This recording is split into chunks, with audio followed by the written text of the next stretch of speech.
todos, bom dia. Espero que estejam todos bem e que o vosso fim de semana tenha corrido otimamente. Rui Aspas, canal oficial Meeting Portugal no YouTube. Esta semana vou falar sobre os processos de recrutamento.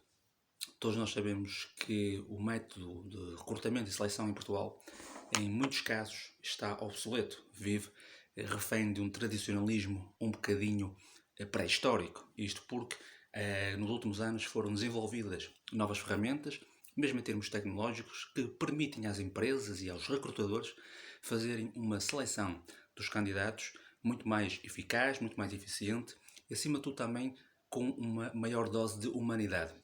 O chamado ver para além do CV, que eu falei no vídeo anterior.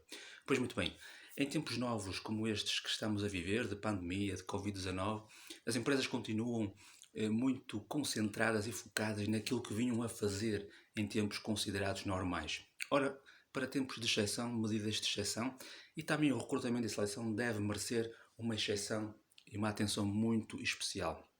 Isto porque em setores essenciais para os quais são necessários todos os dias reforços, para os quais são necessários todos os dias mão de obra qualificada ou não, a verdade é que as empresas continuam ainda embrenhadas numa dinâmica, numa teia burocrática que em nada ajuda o processo de recrutamento. Ora, não é só nestes tempos que o recrutamento deve merecer uma especial atenção. O recrutamento já deveria ter sido alvo de uma especial e particular atenção, mesmo antes de isto acontecer, desta crise acontecer. Isto porque os tempos mudaram, o mercado de trabalho muda a cada 24 horas, começam a surgir também profissões muito mais daquelas que nós estávamos à espera e que só nos apontavam, somos especialistas para um futuro longínquo, futuro esse que chegou mais cedo. Mas o que é certo é que em Portugal, grosso modo, infelizmente as empresas ainda continuam a assentar a sua base num recrutamento de recepção de CVs, triagem, perceber, mediante as competências do candidato, se aquele se enquadra ou não na função, e esquecem-se, por exemplo, de tratar o processo todo com humanidade e com a proximidade que é característica. Além do mais, em tempos de exceção, em tempos novos, em tempos de crise, e estando as empresas, aquelas que estão a trabalhar, a precisar urgentemente de candidatos, de novos colaboradores,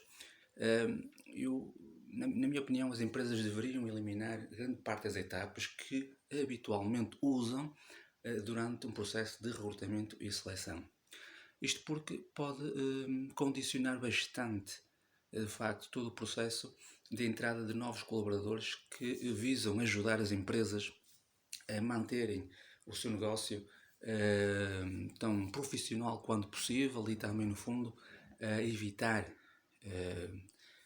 que a saturação e reclamações dos clientes, porque de facto chegam a uma determinada altura em que os mesmos colaboradores, muitas vezes sem intervalos de descanso adequados, começam também eles a ficar cansados, a ficar sobrecarregados. Não há uma adequação dos turnos, os trabalhos que são efetuados por turnos aos colaboradores existentes e sabendo da necessidade de incrementar e de incluir sangue novo na empresa, a verdade é que o processo de recrutamento continua assente ainda em etapas que em tempos de exceção deveriam ser eliminadas. E mesmo aqueles tempos que não são de exceção, as empresas deveriam considerar e deviam ponderar o que é que tem que mudar no processo de recrutamento. Eu já no vídeo anterior falei das potencialidades de, por exemplo, o recrutamento online. Eu sei que acaba por ser um bocadinho frio e distante, se calhar, esta abordagem, mas, por exemplo, seria uma forma das empresas também pouparem não só tempo e dinheiro para ambos os lados. Muitas vezes o candidato envia o currículo, não recebe resposta, se recebe pode ser uma resposta automática, mas mesmo depois quando vai à entrevista perde tempo, gasta dinheiro e depois a empresa acaba por, na entrevista, perceber que aquele não é o candidato adequado. Obviamente que à distância se calhar não é possível saber se a pessoa é ou não adequada, mas por exemplo, por que não numa primeira fase fazer uma entrevista por videochamada? Fazer algumas questões cruciais para a função em si, ou falar da experiência do candidato, do percurso profissional e depois sim, feita esta triagem, passar para uma entrevista presencial. Neste caso estamos a falar de 3 etapas. Estamos a falar de envio de CV, que pode ser tanto por e-mail, mas também pode ser por vídeo, porque não? Um vídeo CV de 1 minuto e meio, para que o candidato possa trabalhar a sua capacidade de síntese e perceber também o recrutador se o candidato é objetivo, é pragmático, é direto, é focado e não perde muito tempo em divagações. E depois temos a pré, pode ser feita uma pré-entrevista, se quisermos chamar assim, numa videochamada, por Skype, por WhatsApp, por Zoom, enfim, Google Hangout, Live Jobs, por exemplo, a plataforma Live Jobs, e depois passar por uma entrevista presencial. Se calhar na parte presencial seria já uma parte mais prática, mais virada para aquilo, para as competências do saber fazer do candidato, porque se calhar fazer uma entrevista por videochamada e depois passar para a presencial e continuar na parte de conversa, na parte de teoria, quer dizer, estamos a fazer 2 entrevistas no fundo muito iguais. Se calhar então em 3 etapas que as empresas poderiam aproveitar para ali encurtar o recrutamento, o procedimento do processo de recrutamento e seleção dos candidatos. Obviamente que teria que ser tudo feito com uma estratégia clara, ok? Mas com o tempo as empresas vão perceber a poupança de tempo, a poupança de recursos de ambos os lados que efetivamente existe neste processo. Portanto, estas 3 etapas bastariam para que as empresas procedessem a um filtro no processo na triagem dos candidatos. Também isto pode ser feito